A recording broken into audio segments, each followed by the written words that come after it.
Sometimes there's jokes that you think of that just you really want to say, but it's not the time or the moment or situation where you should.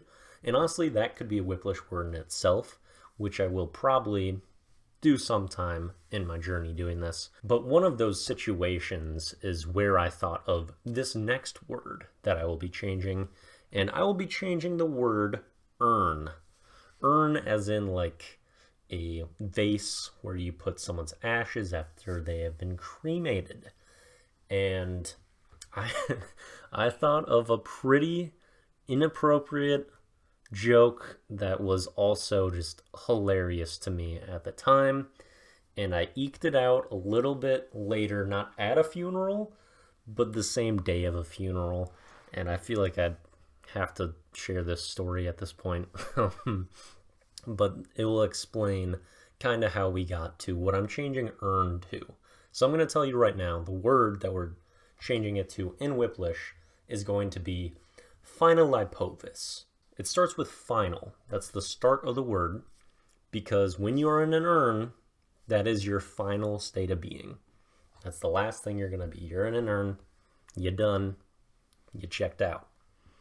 Then, the end of the word is VAS, vase, basically is what that's supposed to be, because that's essentially what an urn is. So you still have it. It's like your final state of being, you're in a vase. What's the middle?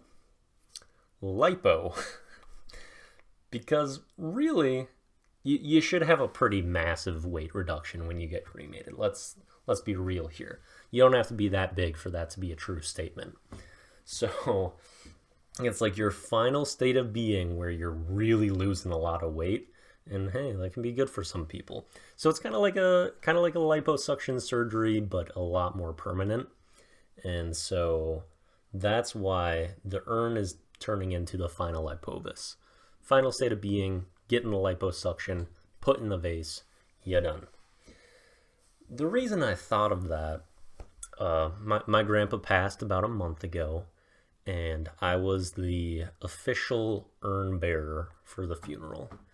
And of the few funerals I've been to, usually during the ceremonies, I'm very serious and definitely pay my respects and really try to remember the person. In the areas surrounding the funeral, I more so try to really interact with family or the other people that are around that know the person that passed and try to keep their spirits up or be engaging and positive towards them. So at my grandpa's funeral, I was fairly upbeat and kind to all my family that was around, and I was just trying to stay kind of positive and uplifting for them. And I was also the urn bearer, and I had some urn jokes that were just kind of coming out without me really having that intention. The urn that I had to hold was really awkwardly shaped. Like, I don't think I could hold it that way very well.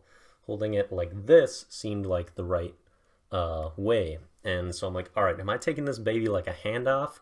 And so I was like running as if I was a running back, taking a handoff with the urn. Didn't do that during the actual ceremony. But before it began, I'm like, all right, this is maybe how I have to do it. When I did actually walk the urn to the like place where we ate after the funeral, I did hold it like this though. Not like super over the top, but that was the most sturdy method, I thought, because you don't want to go from the bottom, sides. No, with that shape, just doesn't really work. So if you're an urn bearer, take it like a handoff. All right, maybe don't audibly say that's your strategy, but it works pretty well. But the urn with Grandpa in it was quite a bit heavier than I was expecting, like noticeably so. And I was like, oh, that's kind of weird. And I thought to myself, I'm like, wow, I really thought Grandpa would have lost more weight during the process. And that was a thought in my head. I didn't really try to pull that out and share that too much while I was at the funeral. But then later that night, probably like 8 p.m., was with family all day, had a good day. Everyone was enjoying each other's company. My mom did say, that urn was quite a bit heavier than I was expecting. And I'm just like, yeah, I really thought Grandpa would have lost more weight during the process, which probably was not the right person to be telling at that point. I did let the joke fly in the middle of the room Didn't have a bad reception. It went over fine for the most part. My mom actually handled the funeral extremely well and really did not seem very down at all. It's not something that was unexpected, and she was with him a ton in his last couple months. But the joke probably was not something I should have let slip, but I also still think it was funny. So we'll think of a word for that later. But that is the origin of Final Lipovis and how we got to that really weird structure of a word. But I think it's a good change for Ern and a good joke when it's not the day of the funeral. So in these last 2 days, we're really hitting each end of the spectrum. We had Woomvacay for the start of life, and now we have the Final Lipovis for where you go at the end of your life. Well, for some people.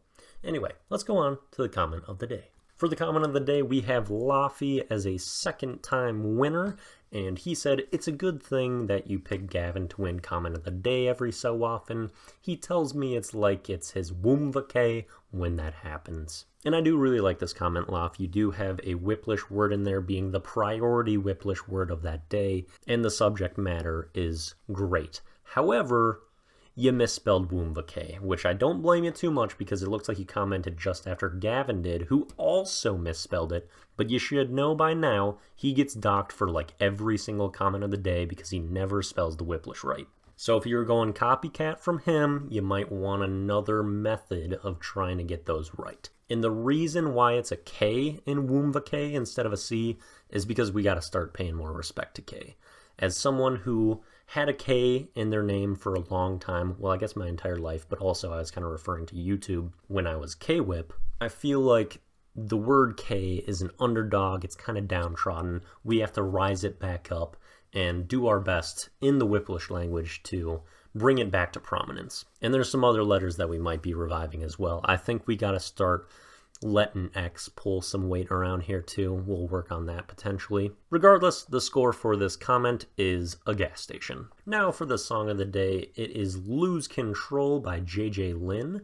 And this is a song that I really enjoy. It comes from the Shang-Chi soundtrack, which is an phenomenal soundtrack and a spectacular film. One of my favorite Marvel movies. Fight scenes are great, epic ending, just a lot of engaging aspects to that movie. And the soundtrack really hits, especially with this song. Early in the morning,